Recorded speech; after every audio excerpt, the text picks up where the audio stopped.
I'm Jacob Krueger, and this is the Write Your Screenplay podcast. This episode, we're going to be talking about Apple TV's award-winning series, The Studio. I want to get deep with you all into how to introduce a character. We're going to be looking specifically at Matt Remick, the Seth Rogen character, and then I'm going to show you how that gift of that introduction translates down the line across the pilot and through the entire season, and it makes every other element of your structure easier to build. Let's start with the first image. First images tend to break down into one of two categories. Either the first image is going to include your main character, or your first image is going to set the world of the show in which your main character is going to live. In this case, we are setting the world of the show. We start with a snowscape and a house that looks like maybe a cabin in the woods. We push in, a door opens, and out comes Paul Dano. And it's not by accident that they're using a recognizable star. This is the world of the studio. This series is going to be populated by cameo performances of extremely famous actors. And the moment Paul Dano arrives and the way we watch him go through that door, we already know that we're in some kind of cheesy action movie. And so we're going to continue. Paul exits the door. The window explodes with gunfire. He ducks, runs for the car, takes on a gunman. We get a fight sequence with a knife. We get a maniacal laugh out of Paul. And then we get this really over-the-top, cheesy, die for me, baby, dialogue out of Paul Dano. He's overacting the hell out of it. He's setting the world for us. Cheesy studio movie. Right? This is not the world of independent film. This is over-the-top action. Then from afar, Paul Dano gets shot. We see the squib go off in his belly. He staggers towards the car. A figure in a trench coat whose face we never see confronts him. And there's a cheesy exchange between the two of them as Paul Dano breathes his last breaths. So it's you, huh? You think you have what it takes to be the boss.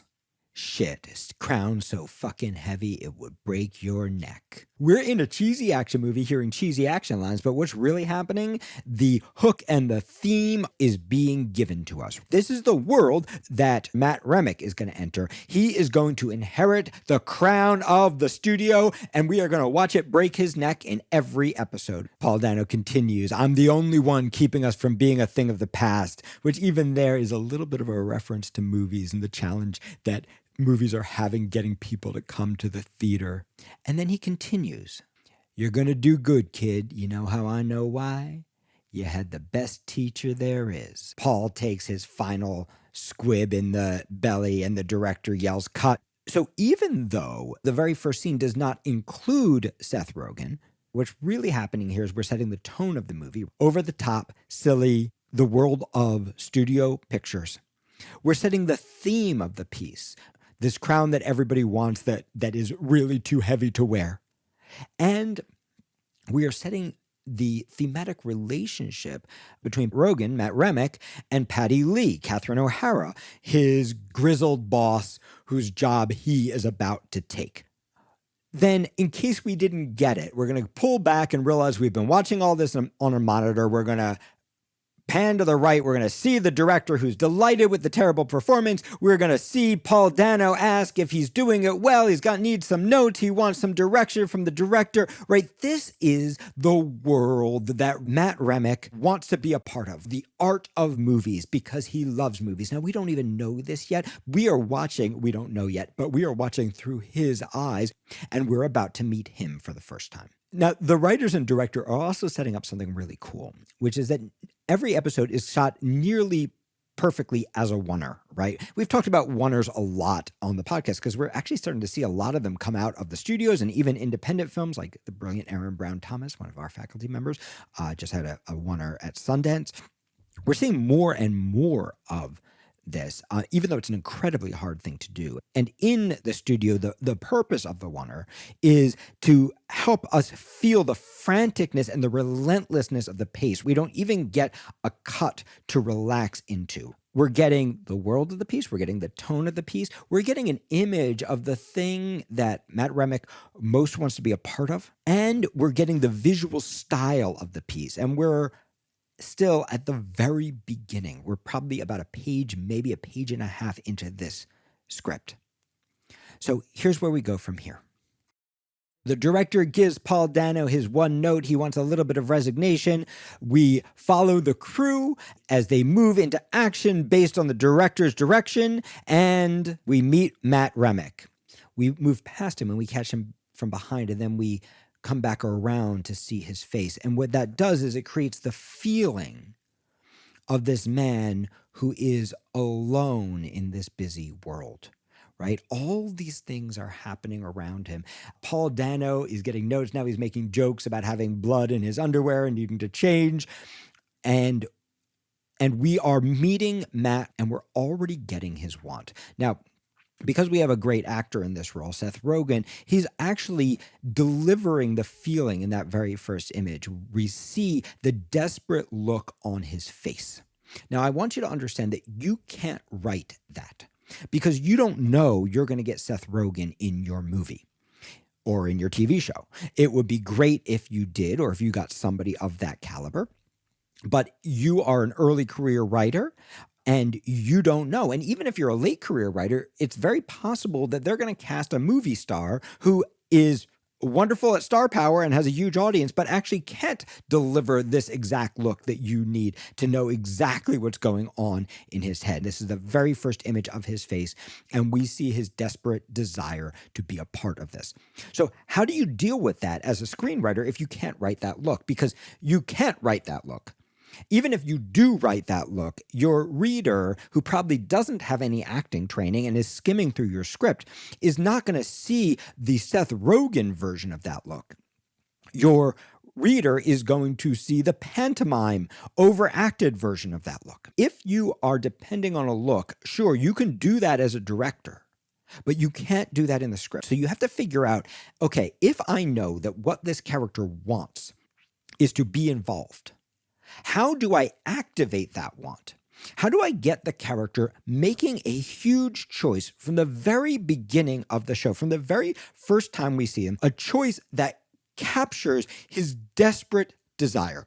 You could go as far as to say that the definition of a main character in most shows and most movies is someone who has a desperate desire that they are willing to pursue.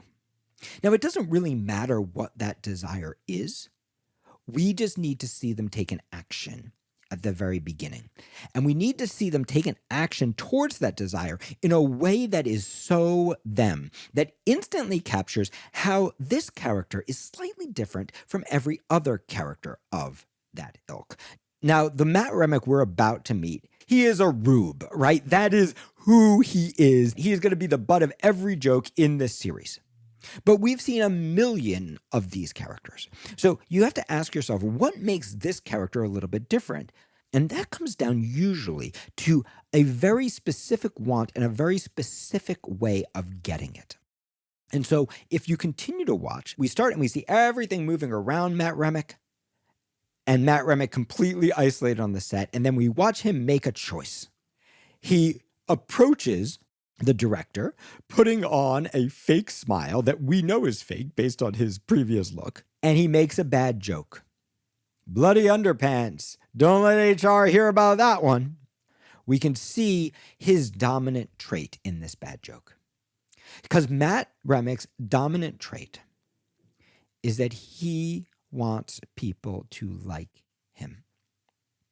This is the thing that's going to get in the way and make being a studio head absolute hell for Matt. This is what we would call the how of the character. And what we're seeing here is a vignette of the character. He's being a rube, but he's being a rube in a very specific way, in the Matt Remick way, which is trying to fit in a world in which he is not wanted.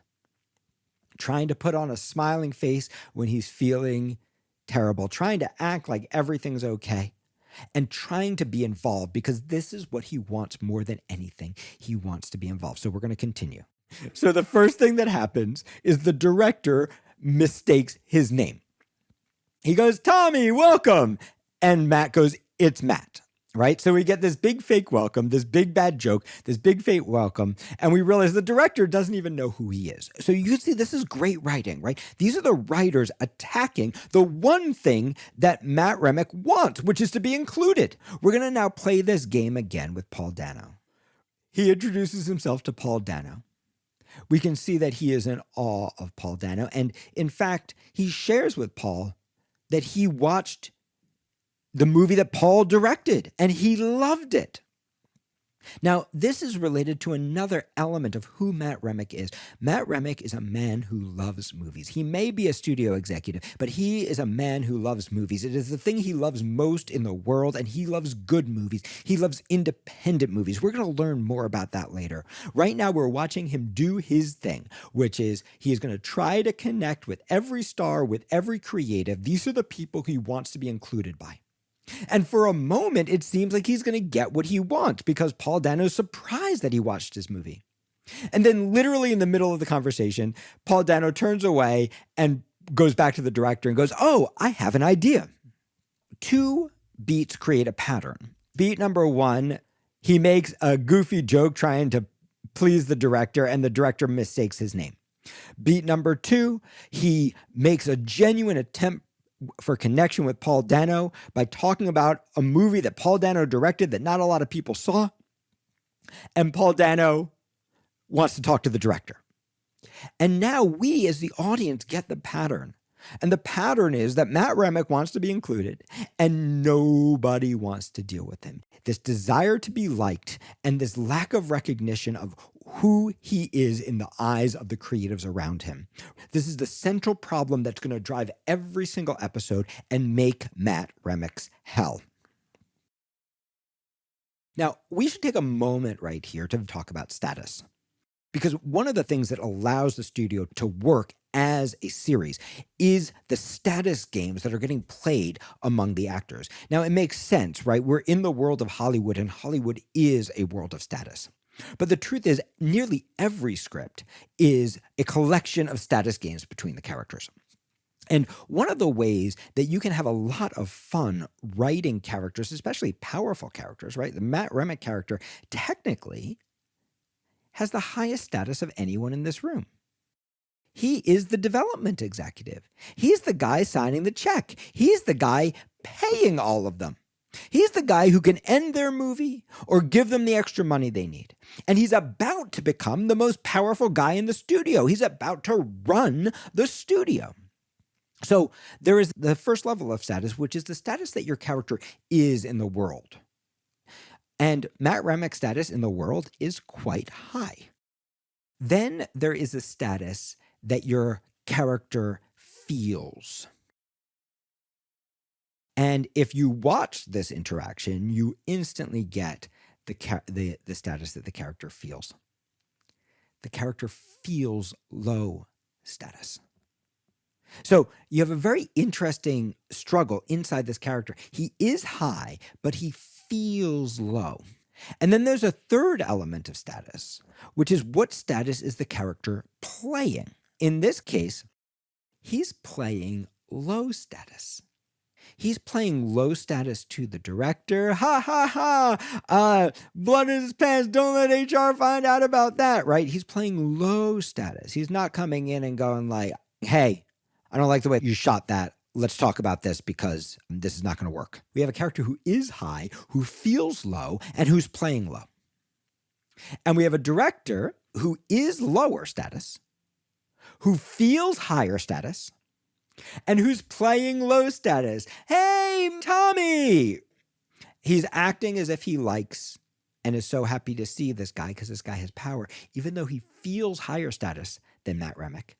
And he is lower status than Matt Remick. And if you want to add one more level, these characters are doing something to each other's status. By misremembering Matt's name, the director is lowering Matt's status. So he's playing low to lower Matt's status, right? And so there is a whole struggle inside of this scene, inside of this little tiny scene that is a status game, where we're actually getting structure inside the scene because we are watching the character move in relation to the status that he is, the status that he feels, the status that he is playing, and the status that's being imposed upon him. This is an incredible way to get structure when you don't yet have structure in your show. Now, the same thing happens when he interacts with Paul Dano. Matt comes in, he plays high status. I saw your movie. Yeah, that little movie that nobody else saw. I saw it. You should direct more. That is Matt Remick playing high status, showing him, I'm one of you. And he's playing high status to raise Paul Dano's status, to make Paul Dano feel good. Paul Dano is lower status than Matt Remick, even though he's quite high status. He feels high status. He is playing low status. Oh, you saw it, right? Do you see him playing low status? And then he switches and plays high status by breaking off the conversation and talking to the director. And he does that in order to lower Matt Remick's status, in order to very subtly show Matt Remick, I don't need to talk to you. You could also suggest that Paul Dano is playing high status towards the director, showing him that he's got his own ideas for how he wants to do this. So all these characters are playing status games together, right? And so even though we don't have a lot of conflict in this scene, we literally just have a high. We have all this structure because of the status games the characters are playing with each other. And if you watch throughout the studio, you will watch Matt is going to continually be high, feel low. In fact, even when his status gets elevated, he still continues to play low status because he feels low status. Except every now and then, he will choose to play high status in order to assert the authority that he's supposed to have that he doesn't feel. And the brilliant thing that the writers will do again and again and again is every single time that Matt Remick plays high status, we are going to watch him create hell for himself. The consequences will be unfairly terrible. And that is, in fact, where most of the fun of the studio is going to come from. Now, why is this important for you? Why have I spent 15 minutes talking about the first few minutes of the script? Well, first off, the first few minutes of the script are the most important moments of your script. They set the world. They establish the character. And they determine, is the audience going to keep watching or stop watching? But more importantly, especially when you are writing a pilot, your first few minutes are a blueprint for everything that's going to follow.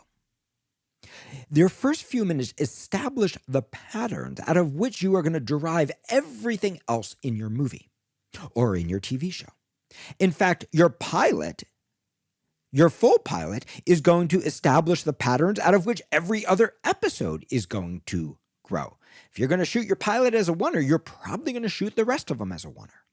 If Matt is going to be a people-pleasing rube in the first episode, he's probably going to be that in episode after episode after episode. If Matt struggles to feel high status, no matter how high status he is probably going to continue to play low status. And if Matt occasionally plays high status and with disastrous results, he's probably going to continue to do that. Okay. So Paul Dano turns to the director. He goes, what if I went from regret to resignation to acceptance, right? So he has his own ideas.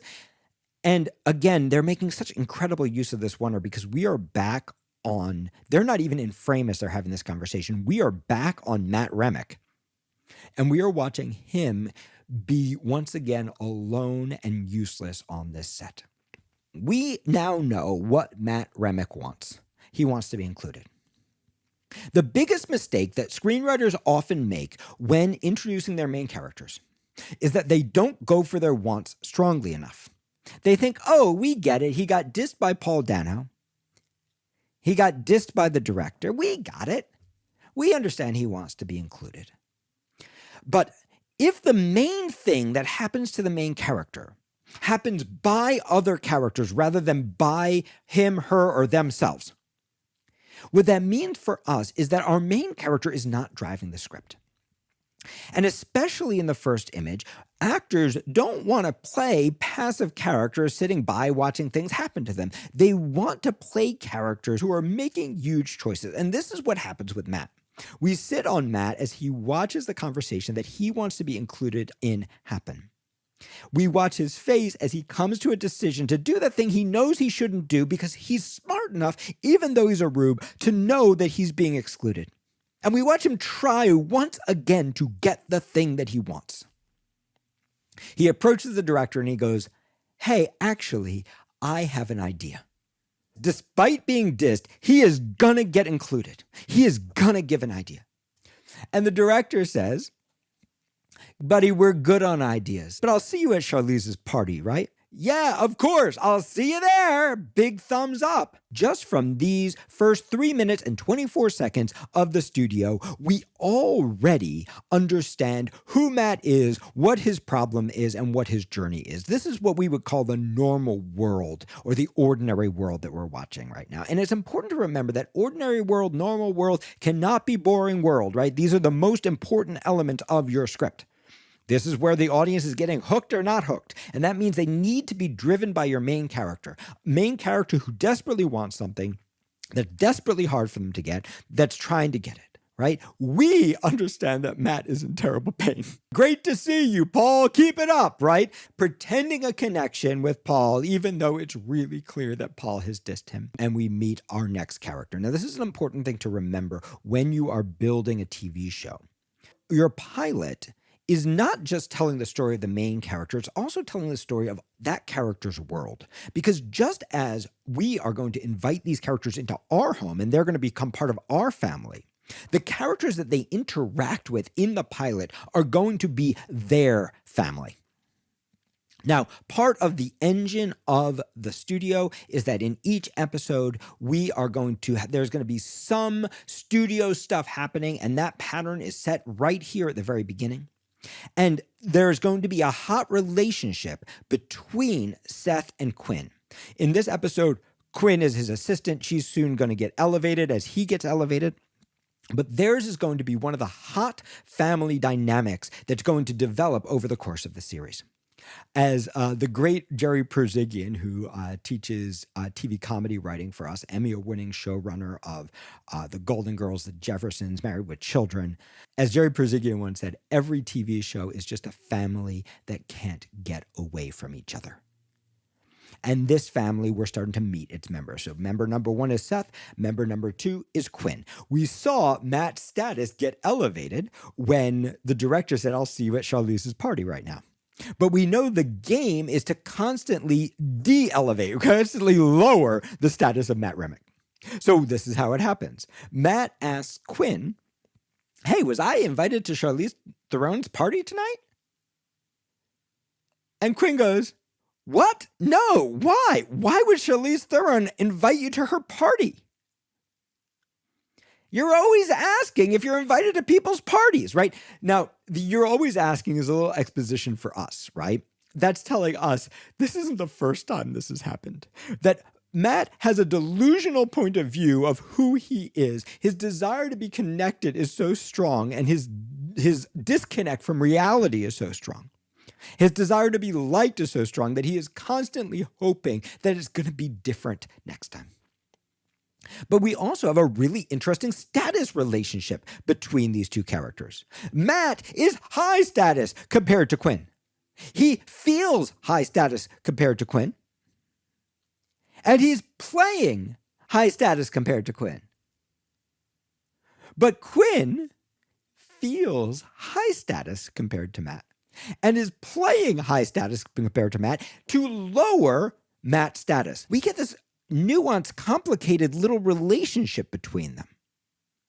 And we start to feel like this is not your normal studio head, right? And this is starting to lead us into the hook, right? The hook of any show is going to be ironic, right? If you're making Breaking Bad, right? You have a guy who can't even stand up to his boss at a car wash who's going to turn into Heisenberg.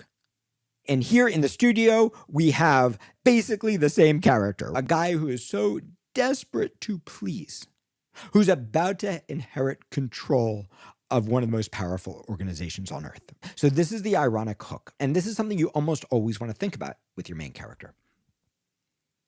Even though it's possible to take a character uniquely prepared for a situation, if you think of a movie like Taken or a movie like Superman, Superman is uniquely prepared to save the world. Liam Neeson has a very particular set of skills that is absolutely perfect if his daughter happens to be kidnapped. But often it's actually more fun to take a character who doesn't have the right skills for the situation they're about to be put in, because that gives you so much more room to play, and also your character so much more room to grow. So finding that ironic twist, who is the character and what situation are they going to be put in? Well, that is what your opening really is designed to do. Scene 1 is telling us this is who the character is. Scene 2 with Quinn is reminding us this is who the character is. Scene 3 is going to put the character in the situation that they are least suited for. And bang, bang, bang, in this episode, in basically 3.5 scenes, we'll talk about why I'm calling it 3.5 scenes, we already know the problem that the character is going to have.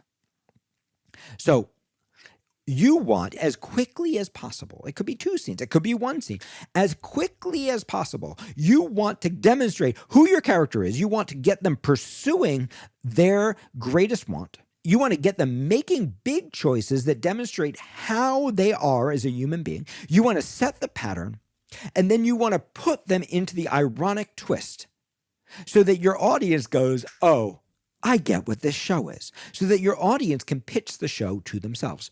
So that your actor can go, oh, I get what this show is. I get what's going to be fun about playing this character. So think about your opening scenes like that. Who are they? What makes them special? What makes them uniquely fun? How are they pursuing their want? What is their pattern? And then what's the most challenging position I can put them in? The most ironic position I can put them in. So we follow Quinn and Matt in their golf cart as they head to his morning meetings. And their dialogue is about what's going on at the studio. They've got a meeting with Jenga, the worst possible IP for a movie. Previously, they've met about Rubik's Cube. The studio wants to make these movies about nothing, which of course is exactly what our studios are making movies about right now. And Quinn, this is a really fun interaction, right? Because unlike the relationship he has with Paul Dano and the director, his relationship with Quinn, we can see that these two are actually peas in a pod. These two, despite the fact that she's playing low status to his high status, these people actually see movies in the same way. And Quinn actually likes him. And he actually likes Quinn, right? She's his teammate. And they are both upset about the same thing. So he says, look, Patty Lee is the head of the studio. Her corporate overlords want to make these IP-based movies, so I got to take these fucking meetings. Quinn asks, so what do? Do you make the Jenga movie? And he goes, no. You take the meeting because I'm making an actual good movie. Now, what is this?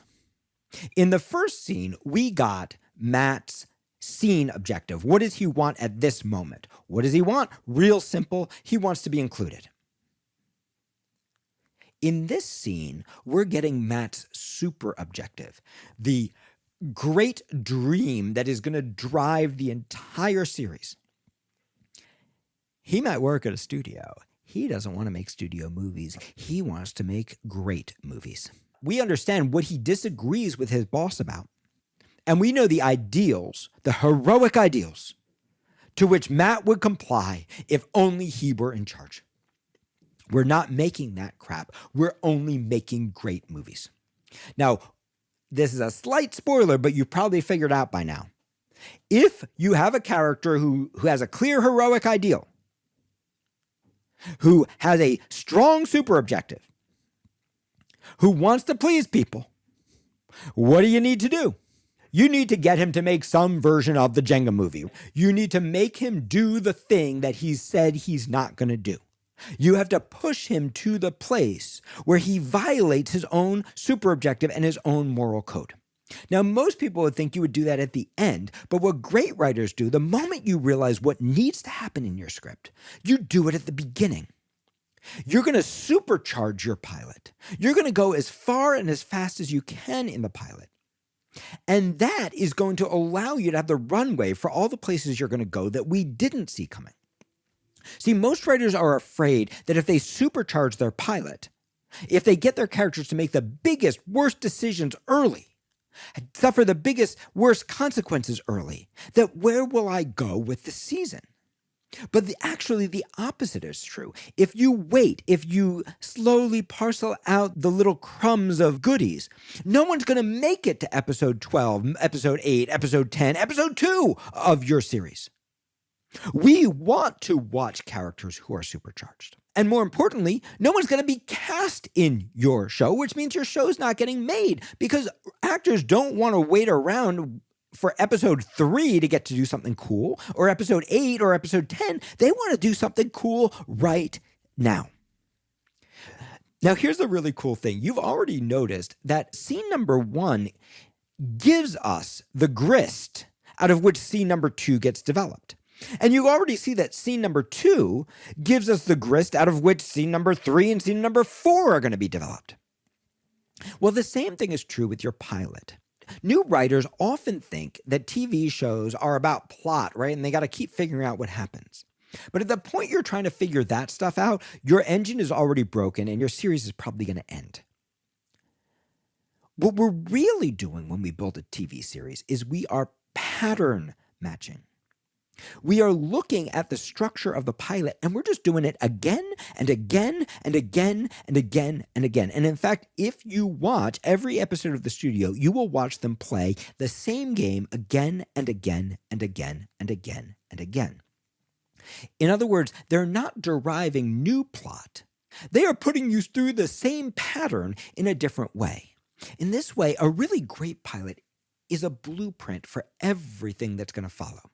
Because it cracks the series engine of your series, that special recipe that's going to allow every episode to feel both the same and also different. Now, if you've taken my Write Your TV series class, you know how that works, right? You know how to write a Bible that captures your engine and how to write a pilot that is actually a blueprint. But here we can look at how down to those little micro moments, the little micro moment of introducing your character, that we're already starting to put that pattern in place that will eventually emerge as the engine of the show. So we're going to continue with Matt and Quinn. We've learned that they're peas in a pod, so they're going to play the same pattern again, just like Paul Dano and the director played the same pattern twice, so that we can understand this is what that relationship is and that this is what this relationship is. And every time we do the pattern, we want to make sure that we outdo in some way, so it doesn't feel like we're staying in place. So in the first little interchange, we watch them be peas in a pod. We're going to watch them be peas in a pod again. So Quinn agrees. It's so depressing. I'm 30 years too late to this industry. And Matt agrees. If I were in charge, which he's about to be in charge, if I were in charge, I'd be focusing on making the next Rosemary's Baby or some other movie that wasn't directed by a pervert, right? So we get a little joke there because this is a comedy, right? But what we're really watching is we're getting that super objective. If I was in charge. And this tells us exactly what needs to happen in the show. Once he ends up in charge, he has to not focus on making the next Rosemary's Baby, but at the same time, just like in that first scene, if the character doesn't act on his want, we're not going to care about him. So somehow, over the course of this series, we need to watch Matt Remick both pursue the impossible dream of making the next Rosemary's Baby in today's market as a head of a major studio that's owned by a corporate overlord. And we have to watch him compromise those ideals. And it's that pressure that's actually going to be the fun of the series. So the joke continues. Quinn says, perverts make great movies. And Matt says, they really do. So we ended the first scene with the joke, did I get invited to Charlize Theron's party? What are you talking about? We end this scene with the joke, perverts direct great movies. They certainly do, right? So there's also a pattern here that our scenes end with jokes. And we're going to try to repeat that pattern and outdo that pattern. So we follow them into the building, past the guided studio tour where people are talking about the history of the building as a shrine for movies, right? This is, again, thematically everything that he wants, right? And it is not what the studio is. So the tour guide says it was built to literally be a temple of cinema. And Matt turns to Quinn and says, temple of cinema, and they want me to make movies out of wooden blocks, right? So now we've had 3 beats on this pattern, right? We totally get it. We get the super objective. We get what Matt wants. We get how Matt believes he's going to be a hero, and we get exactly what Matt thinks he's going to do. Even if we're barely watching, we know the one thing that's important, which is who Matt is, how Matt is, and what Matt wants, both in the small picture and in the big picture. We're now going to march him into the hook of the series. And what's really cool, we're only 4 minutes and 30 seconds in. If we're smart viewers, we already know what's going to happen. If we're inexperienced viewers, we're about to find out. So now we're going to meet Sal Saperstein, played by Ike Barinholtz. Sal is Matt's best friend. Sal is also going to come in with a vignette, right? With a very distinct action that is exactly who and how he is. So the first thing he does, he sees Matt, he grabs it and he says, do I smell? And Matt says, yeah, you kind of smell like vodka. And Sal responds, oh, just vodka? That's fine. So we already know that he's a bit of a party man, right? He's got a bit of a problem. In fact, we're going to get to watch him snort some coke a little bit later, right? We already are establishing a pattern that these two are friends, that Sal is raging hard, right? They are different characters, but they're buddies. So he gives a little story. He got drunk with Pedro Pascal last night. He got the thing signed off. And this is the next little vignette we're getting of Sal. And we're starting to understand, okay, Sal might be an addict. He might be a party man. He might have been out all night, but he's also always effective. He's always trying to move things forward for the studio. And he is the player of the studio game. He is the ultimate player of the studio game. He is the opposite of Matt, even though they are best friends. He would be delighted to make the Jenga movie, and he would be delighted to follow it up with the Tetris movie. That is who Sal is. He just wants to move his deals forward. Now we have met 3 of the core members of this family. We have got the peas in a pod of Matt and Quinn. We've got the strongly contrasting best friend who is a studio man and really doesn't care about movies, but sure cares about the drugs and the fame. And of course, Sal, this is part of the game. Sal's first little vignette is, I got drunk with Pedro Pascal. How badly would Matt want to get drunk with Pedro Pascal? This is also a beginning of a new pattern.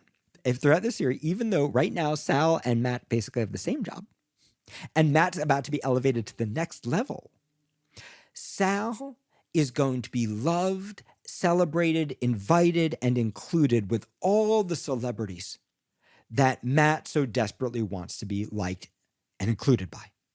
And Matt is going to continually, even though his status has been elevated, be excluded from those relationships, right? So all these games are starting to develop. So we've got the patterns of the main relationships, bang, ready for the hook. Sal shares that Griffin Mill is in the building. Griffin Mill is the corporate overlord. How do you know you need a corporate overlord? Well, because one got mentioned in the earlier scene. Sal goes, this means Patty's out. And I kind of think that I'm going to get her job. And Matt responds, I kind of think that I'm going to get her job. And then a promise is made between the two of them that this is not, whatever happens, it's not going to affect their relationship, which is also a promise for us, the audience. We're going, oh, something's going to happen. And how is it going to affect their relationship, right? Now, I'm not going to spoil it, but The writers actually make some really interesting choices to play against our expectations of what might happen between the two of them. It is going to put pressure on their relationship. Well, maybe I am going to spoil it. It is going to put pressure on their relationship, but it's not going to be Sal's jealousy. It's going to be the flip of that. It's going to be Matt's jealousy of Sal. Because even though Matt is wearing the crown is a miserable crown to wear. And even though Matt is the guy in charge, it's Sal who's getting the one thing that Matt wants, which is to be included. And in fact, it's going to be Patty, his mentor and former boss, who's going to get the one thing, spoilers ahead, who's going to get the one thing that he wants in his super objective. Now that she's not studio head anymore, she's going to get to make great movies, the very movies that Matt wishes he could make. And that's going to get locked in, of course, at the very end of the pilot. It's not going to happen to him. It's going to happen by him. Because at the end of the pilot, Matt, another spoiler ahead, Matt is going to make a deal with Patty because of mistakes that he's made that's going to give her the opportunity to do the thing that he wishes he could do that he can't do now that he's a studio head. Okay, so let's go back to this scene. I told you basically it's 3.5 scenes. The scene with Sal is basically a half a scene. It's all just set up. We're getting the relationship, but it's just the lead in. This is the given circumstances so that we can understand what it means when he gets summoned into Griffin Mill's office. We go back to Quinn because this is one of the hot relationships. Quinn's got the information. Patty has, in fact, been fired. And Griffin Mill wants to meet with Matt. So we get a bunch of exposition about Patty. She's a total disaster. She's really upset. We get to watch Quinn and Matt be peas in a pod together. Again, even though these are little mini scenes, what this is really doing is this is setting the world for the big scene with Griffin Mill we're about to watch. We're 5 minutes and 41 seconds into the pilot. So we get this great reaction from Matt. Yes, I knew this was going to happen. I mean, it's very sad. I love Patty. This is going to be another piece of the conflict that's going to weave through the whole pilot and through the whole season. He is replacing his mentor. He disagreed with all the decisions his mentor made, and now he's going to be put in a position where he has to make the same decisions and do the same miserable job. So Quinn asks, does Griffin not like you? Which, of course, pokes directly at Matt's worst fear, which is people not liking him.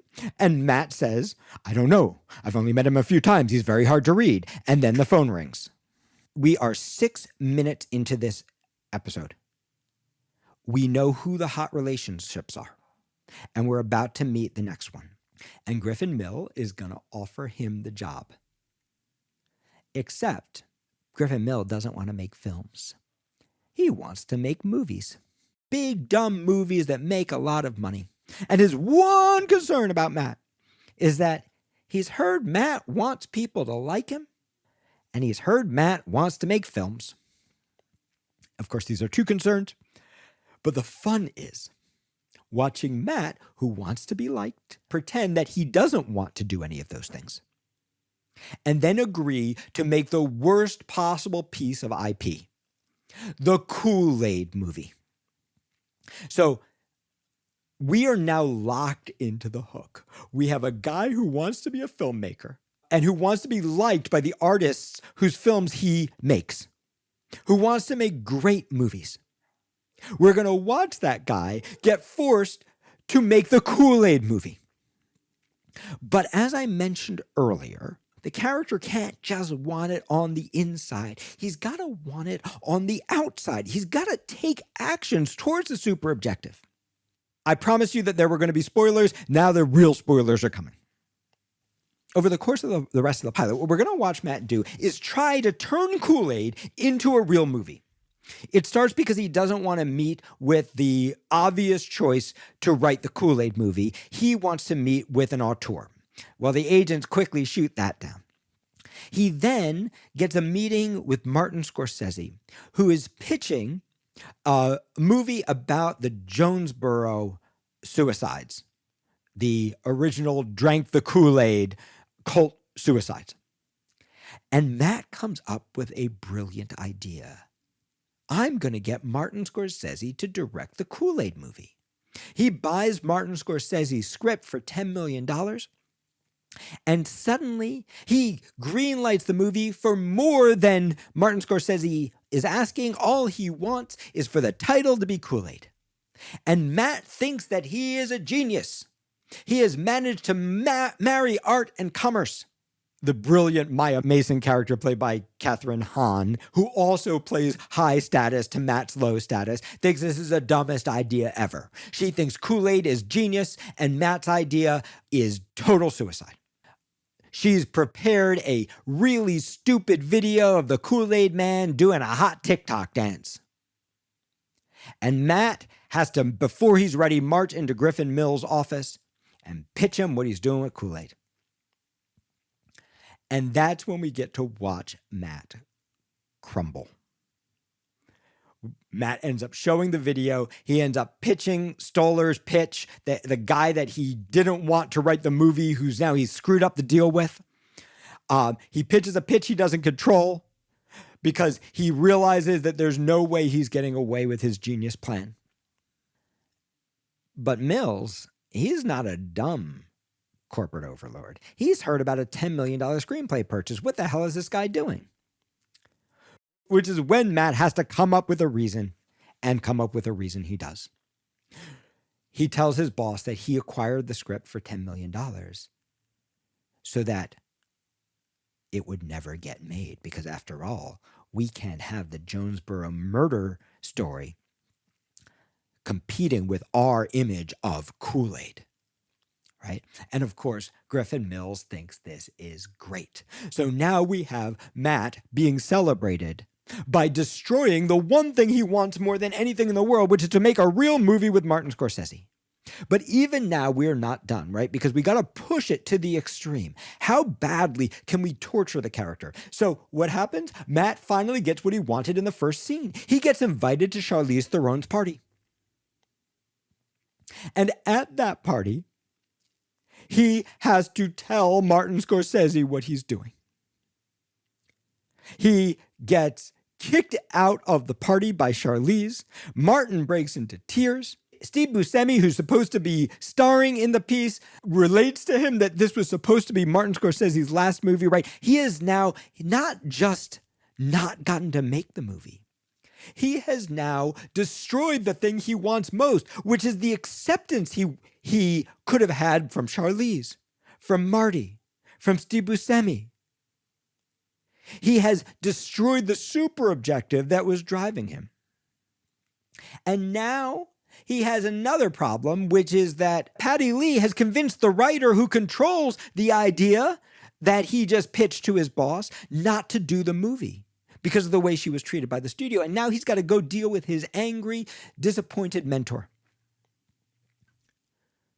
who basically blackmails him for a sweet deal that's going to allow her to do everything that she ever wanted. And more importantly, everything Matt ever wanted. And we're going to end right where we began. She's going to tell him all the terrible things about being a studio head, how terrible that job is, how heavy that crown is. And then she's going to tell him, you'll make a great studio head. You know how I know? You learn from the best.